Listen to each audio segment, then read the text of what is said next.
Okay, I'm going to show you how to do a long tail cast on. I'm going to show you that as opposed to the backward loop cast on, just because long tail is my favorite kind of cast on. It's a little bit stretchier than a backward loop, and it's a lot easier to get the needle in through the hoop loops when you're done, because it already has a roll of knit. It's a little bit complicated. You might have to rewind and restart a couple times, but it is very versatile and it's used in a lot of projects.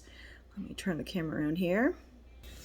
Okay, so I'm just using a basic yarn, a basic sock yarn. I work with sock yarn a lot. I do make socks, but also a lot of shawls and other things are made out of sock yarn.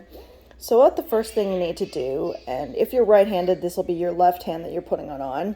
You're going to take your yarn and drape it over your pointer finger and your thumb, and you're going to leave a long tail draped over your thumb.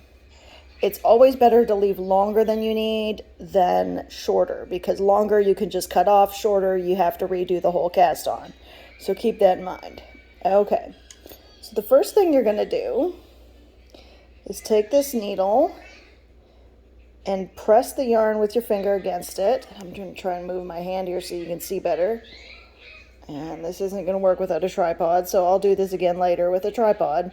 But you pull it down, and you take the needle and you go under the thumb and over the pointer finger yarn, and you pull it up into a loop and you pull it tight.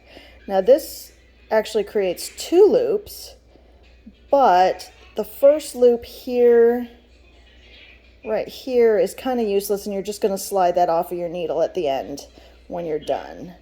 But this is one. You can start with a slip knot too, which gets rid of this loop, but it's not necessary.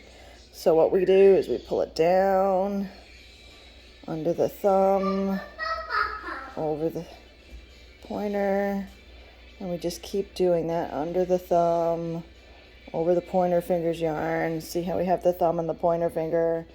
We have the yarn, we just pull this down under the thumb's yarn. Oops, I got it on the top. Under the thumb's yarn or the pointer finger's yarn, and we pull it tight.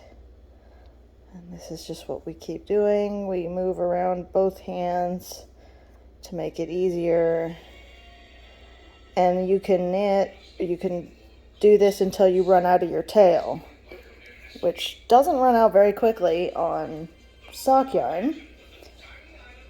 But you do, as I said before, and I will say it again, make sure you have a long enough tail. Leave more than you think you need. Otherwise, you will have to undo the cast on that you've already completed and redo it with a bigger tail.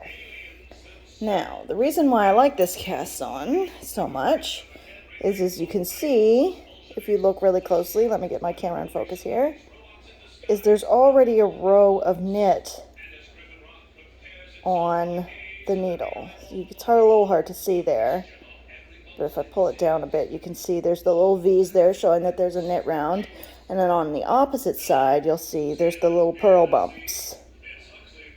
Alright, so that is the long tail cast on. It's very useful, and I suggest you use it a lot so that it becomes second nature to you.